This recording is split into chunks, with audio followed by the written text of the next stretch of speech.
Everything stuck to him. She's in Milan for Christmas and wants to know what it was like when she was a kid. Tell me, she says.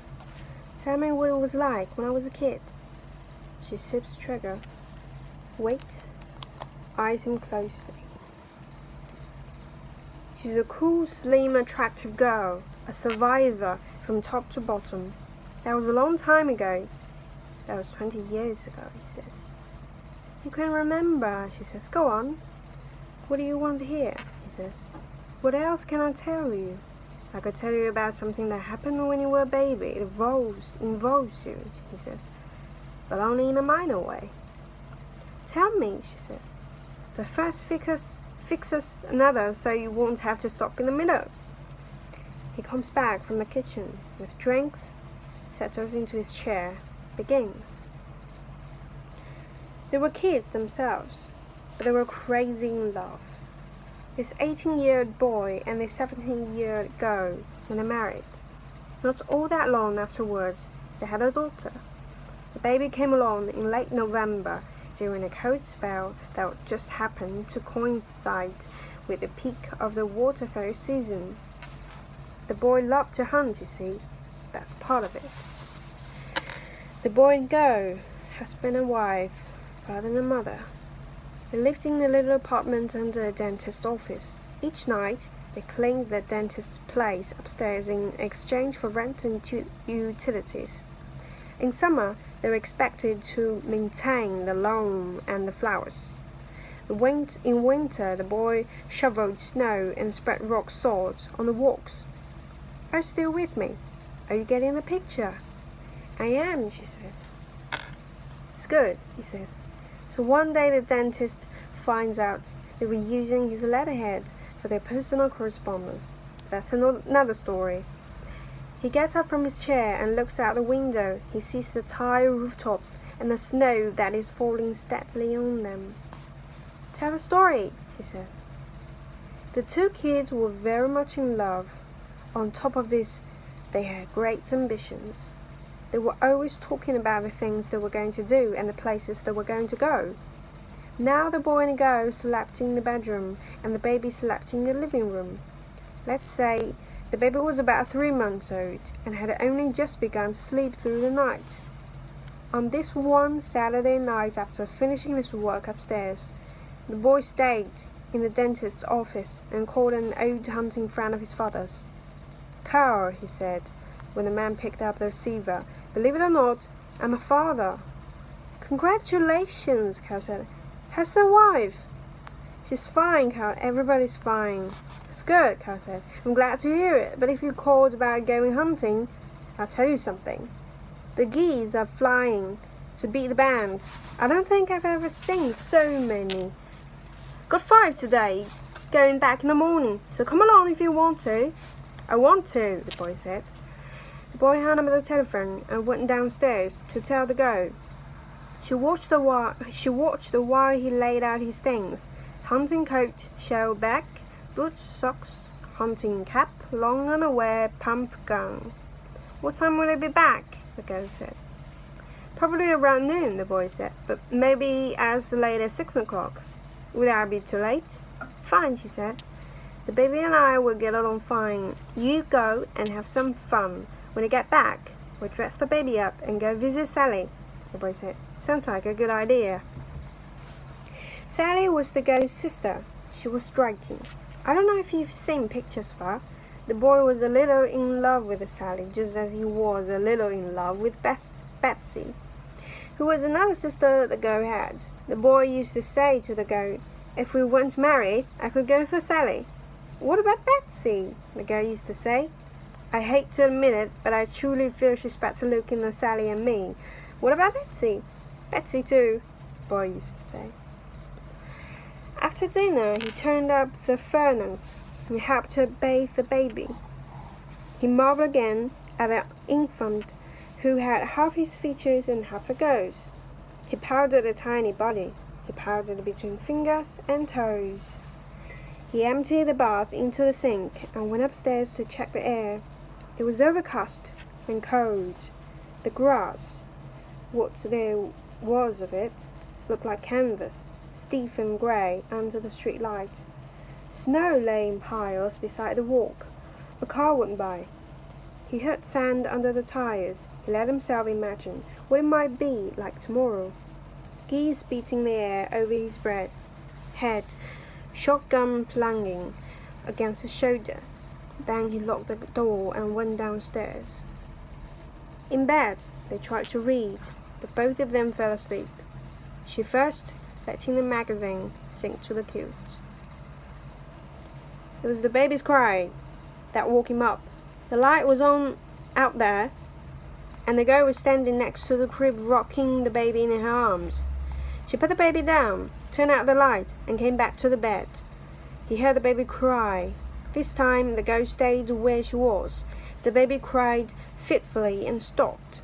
The boy listened, then dozed. But the baby's cry woke him again.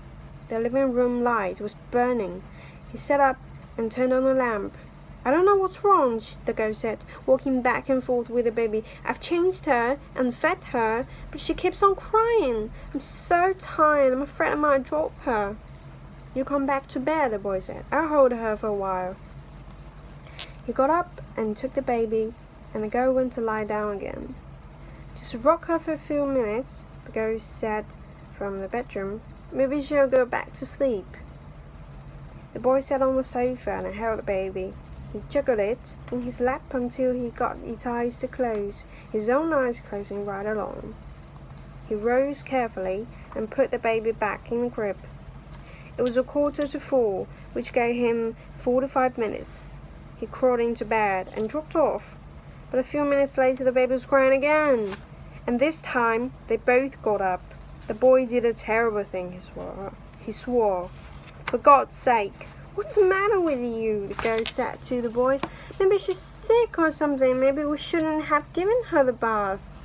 The boy picked up the baby. The baby kicked its feet and smiled. "Look," the boy said, "I really don't think there's anything wrong with her." "How do you know that?" the girl said. "Here, let me have her. I know I ought to give her something, but I don't know what it's supposed to be." The girl put the baby down again. The boy and the girl looked at the baby, and the baby began to cry. The girl took the baby. "Baby, baby," the girl said with tears in her eyes. "Probably it's something on her stomach," the boy said. The girl didn't answer. She went on rocking the baby, paying no attention to the boy. The boy waited. He went to the kitchen and put on water for coffee. He drew his woolen underwear on over his shorts and t-shirt, buttoned up, then got into his clothes. "What are you doing?" the girl said. "Going hunting," the boy said. "I don't think you should," she said. I don't want to be left alone with her like this." "Carl's planning on me going," the boy said. "We've planned it." "I don't care about what you and Carl planned," she said. "And I don't care about Carl either. I don't even know Carl." "You've met Carl before. You know him," the boy said. "What do you mean you don't know him?" That's not the point. Did you know it?" the girl said. "What's the point?" the boy said. "The point is we planned it." The girl said, "I'm your wife. This is your baby. She's sick or something. Look at her. Why else is she crying?" "I know you're my wife," the boy said. The girl began to cry. She put her baby back in the crib, but the baby started up again. The girl dried her eyes on the sleeve of her nightgown and picked the baby up. The boy laced up his boots. He put on his shirt, his sweater, his coat. The kettle whistled on the stove in the kitchen. "You're going to have to choose," the girl said. "Carl or us." "I mean it." "What do you mean?" the boy said. "You heard what I said," the girl said. "If you want a family, you're going to have to choose." They stared at each other. Then the boy took up his hunting gear and went outside. He started the car. He went around to the car windows and, making a job of it, scraped away the ice, turned off the motor, and sat a while. And then he got out and went back inside. The living room light was on. The girl was asleep on the bed. The baby was asleep beside her. The boy took off his boots, and he took off everything else, in his socks and his long underwear. He sat on the sofa and read the Sunday paper. The girl and the baby slept on. After a while, the boy went to the kitchen and started frying bacon. The girl came out in his robe and put her arms around the boy. "Hey," the boy said. "I'm sorry," the girl said. "It's all right," the boy said. "I didn't mean to snap like that." "It was my fault," he said. "You sit down," the girl said. "How does a waffle sound with bacon?" "Sounds great," the boy said. She took the bacon out of the pan and made waffle batter. He sat at the table and watched her move around the kitchen. She put a plate in front of him with bacon, a waffle. He spread butter and poured syrup. When he started to cut, he turned the plate into his lap. "I don't believe it," he said, jumping up from the table. "If you could see yourself," the girl said. The boy looked down himself, and everything stuck to his underwear. "I was starved," he said, shaking his head. "You were starved," he said, laughing. He peeled off the woolen underwear and threw it at the bathroom door. Then he opened his arms to the girl moving into them.